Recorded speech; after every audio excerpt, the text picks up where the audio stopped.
Also want us to take a closer look at this on the news at 10 is Channels TV data analyst Babajide Ogunsowo. It was a pleasure to have you. Good evening, Millicent. All right, good evening.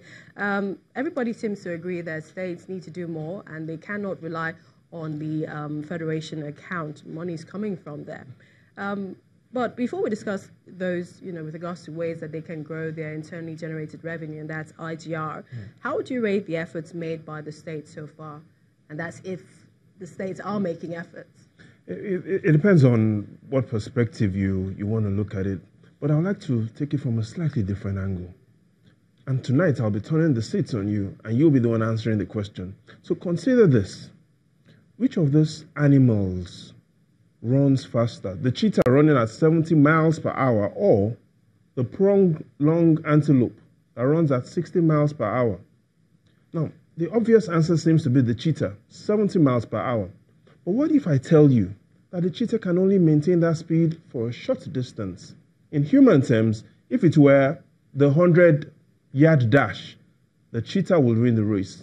But if it were a marathon, the antelope will win the race. Here's why it is important. A decade ago, the total internally generated revenue from all the states, 343 billion naira. 10 years after, the NBS says in 2017, the states earned over 900 billion naira in IGR. And so, from the perspective of nominal numbers, we see that they've made so much progress. They've almost multiplied their IGR by 3 compared to what it was a decade ago. But Millicent, what if I tell you that what 343 billion naira would buy you in 2008 is more than what 940 billion naira will buy you today? And so there are different perspectives. You look at it from one perspective, it seems that the states have made progress. You look at it from a different perspective, you see that the states haven't really made progress. But what we need to focus on is that in the last 10 years, there have been only 3 words that have been on the lips of the state governors: infrastructure, education, health. In simple terms, we are focused on how to spend money. In the next decade, we now need to focus on how to make money. So what are the secrets to making money? I mean, we look at the north, the east, the west, different demographics, different indices, different dynamics. And if I had all the secrets to make money, I perhaps wouldn't be here. But here's what we've seen based on the evidence. And that is the states that earn higher internally generated revenue are the same states that have a higher number of people with full-time jobs. In simple terms, Lagos State earns the highest internally generated revenue, over 300 billion naira. And that's because it's got 5.5 million people with full-time jobs.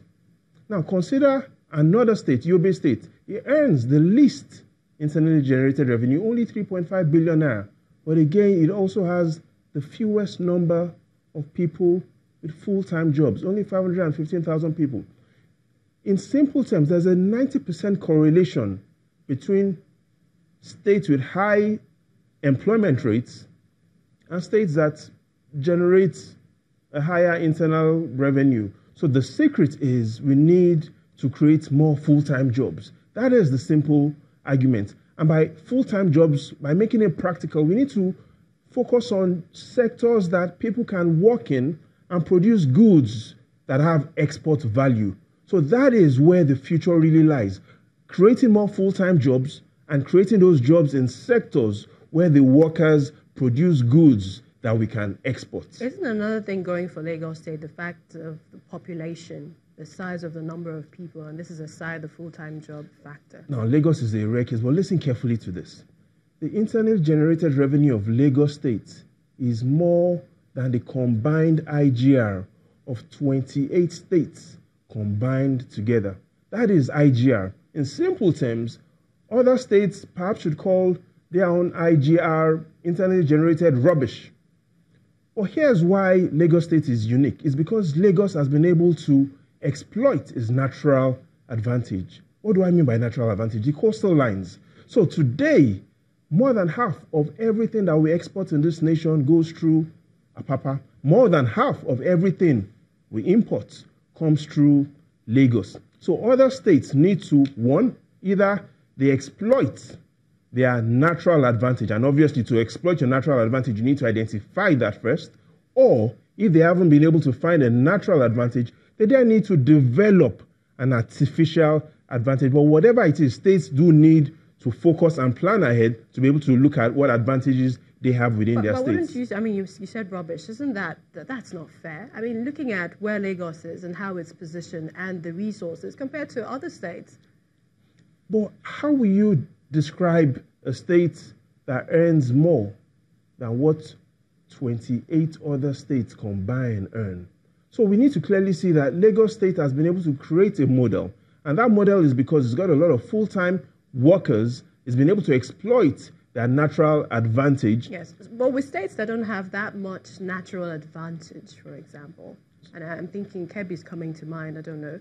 But then, with states like that, they can't do as much as Lagos is generating. Kebbi is a good example. Kwara is a good example. Let's look at Abia State. Abia State has been able to create a lot of opportunities from road taxation. And so today, Abia earns 13% of all its IGR comes from only road tax. There's no other state that even earns up to 10% from road tax. But again, let's look at and be creative about where are these opportunities. Today, the evidence also shows that apart from Google, the number one site the youths are going to is a football betting site. And so what are these opportunities? It simply means that states, if they do reorganize their state lottery boards, bring up new regulations, there's a lot of revenue that can be earned even from the football betting youths. All right, so I guess they should be thinking out of Well, in the final analysis, we all need to plan ahead. That is what you've just done. You've planned ahead and you're about to end this segment. Thank you so much. Our Channels TV data analyst, Babaji Dugusowa, for coming on the news at 10. Thank you, Millicent.